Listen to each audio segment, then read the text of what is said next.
Noir sur la ville n'a pas pu avoir lieu en novembre dernier, pour les raisons que chacun connaît.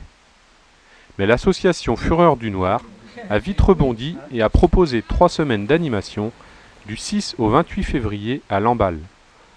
Expositions, rencontres, dédicaces dans divers lieux de la ville ont été les principales animations de cette édition spéciale que les organisateurs ont appelée Novembre en février. C'est dans la salle des Augustins qu'a eu lieu l'inauguration de ce festival présenté par le président Alain Le Floïc. Un grand temps avec Olivier ici dans cette salle. J'espère qu'il y aura plus de monde à venir là, les jours qui viennent. Et puis samedi, Elsa Marpeau.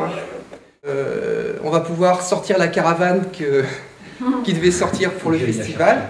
On va pouvoir aller chez le chocolatier qui nous avait fait des belles choses, des bons gâteaux qu'on a mangés quand même malgré tout. À la bibliothèque, on peut déjà voir aussi une autre exposition. C'est pareil, qui avait été réalisée pour le festival et qui n'a pas pu... Patrick Barre va venir pour que la bibliothèque municipale lui remette le prix Mille et une feuilles noires.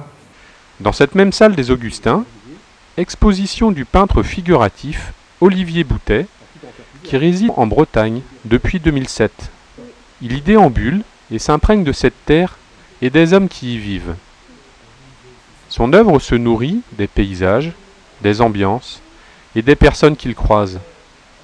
Les gens de tous les jours, les bistrots, la musique lui prêtent leurs images pour qu'il nous livre sous un trait vibrant et des couleurs profondes des bouts d'histoire et de vie. Ses peintures et dessins sont les images d'une réalité diluée dans l'imaginaire.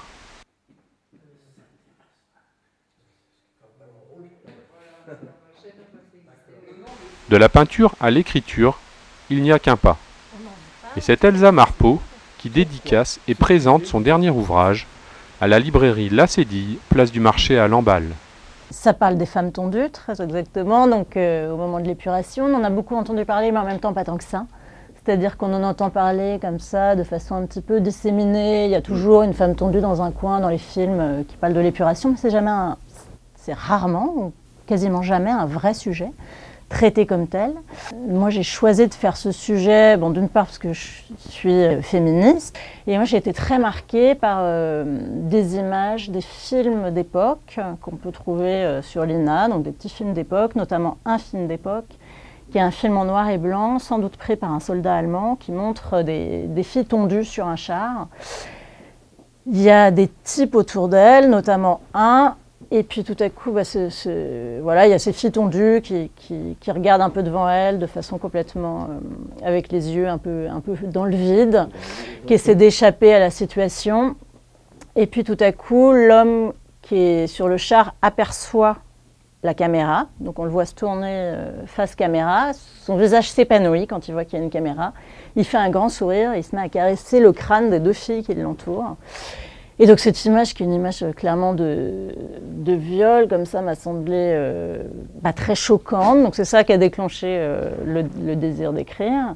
Le livre est né de cette colère de ma part à voir ce film et le traitement des femmes. Et la fameuse caravane, avec ses lectures nomades, présentée par Alain Le Floïc, elle était bien là, précisément devant la librairie La Cédille. De savoir que Lucie et Paul L, 5 et 7 ans, avaient été tués par leur mère qui s'était donné la mort à son tour. Elle avait laissé un mot pour dire qu'elle ne pouvait plus subvenir à leurs besoins.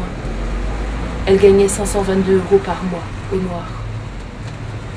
Il mettait des heures, des jours, à essayer de comprimer ces images atroces qui peuplaient son imagination. Partout, il a commencé à voir les morts.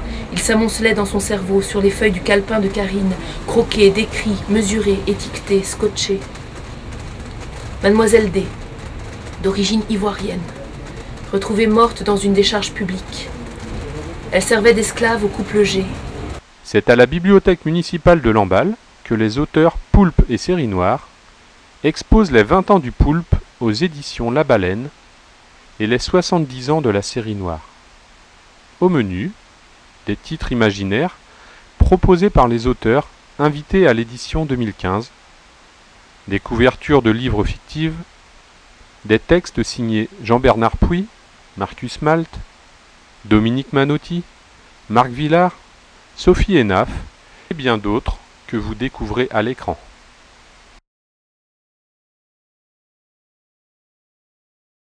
Terminons par la remise du prix 1001 feuilles noires au lauréat Patrick Barre et en sa présence à la bibliothèque. Donc voilà, on va voir. On n'a pas de statuette ou quoi que ce soit. On a un petit cadeau quand même pour. C'est gentil. Pour marquer le coup. Merci. Dans des chérés, les emballages de gamme. Voilà, super. Merci beaucoup. C'est-à-dire que.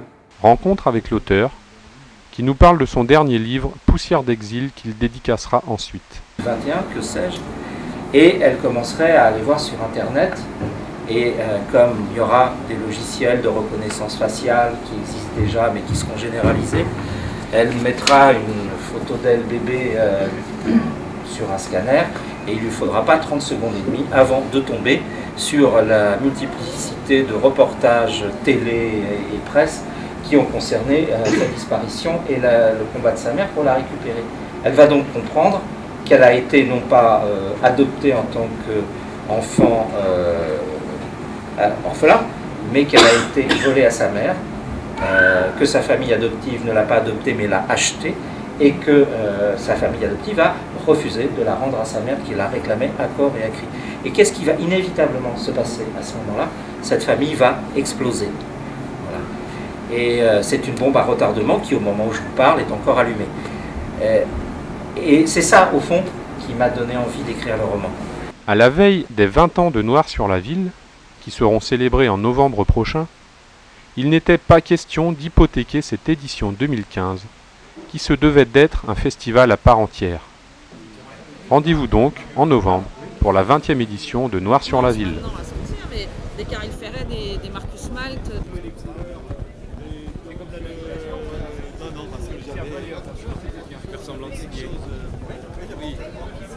Bonjour, j'avais quelque chose à dire.